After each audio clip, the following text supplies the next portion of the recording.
Yeah, you bago. We're the jingle. Allah Allah. Yeah. So recommend Agus, I can rap. 1, 2, 3, 4. Check mic. Yo, everybody sing. Gonna have a cool, gonna have a cool. Tak berkata aku gonna hold out. Tak berkata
masalah asalkan anak Madura yang lagi kuliah, merantau atau bekerja, liburan di luar kota bareng keluarga. Satukan rasa sama rata, tak peduli orang mau bilang apa. Bila ditanya ngakulah anak Madura, jangan kamu malu jadi anak Madura. Buktikan, tunjukkan, jangan ragu-ragu, karena kita semua pemuda tangguh. Tak yang dikatakan orang banyak itu benar, kalau anak Madura selalu bikin onar. Nyatanya buktinya di sini ku mulai bawakan sebuah lagu dengan hati damai. Bote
Berontak dong. Gila dah kau nak kena. Kalau bang lah. Cantik. Apa nak cantik? Kalau mandi. Wei, kalau wei.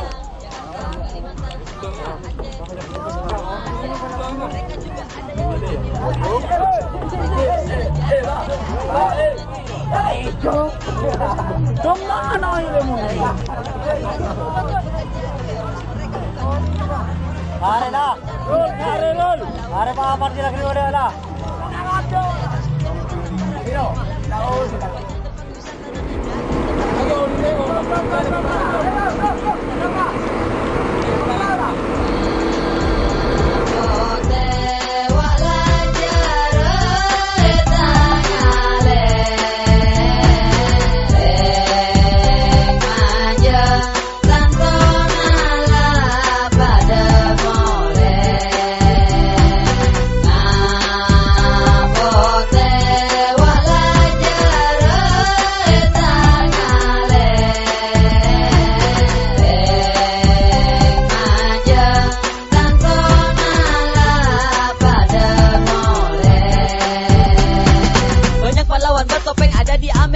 Tapi semuanya kalah sama Pak Sakera. Badannya besar, ototnya kekar, apalagi kumisnya yang bikin dia sangar. Kemana-mana dia selalu bawa celurit, tiap pagi dia suka minum kopi pahit. Jangan coba-coba ganggu bini Pak Sakera, nanti kamu bisa diajak carok olehnya. Karena Pak Sapi sudah menjadi sebuah tradisi, banyak orang suka nonton gerapan sapi. Dari turis asing sampai pejabat istana, sampai mancanegara semua pada suka. Melantunkan salam pada orang Madura yang ada di sini atau yang ada di sana. Maaf jika lagu ini ada yang salah, karena aku bangga jadi anak Madura.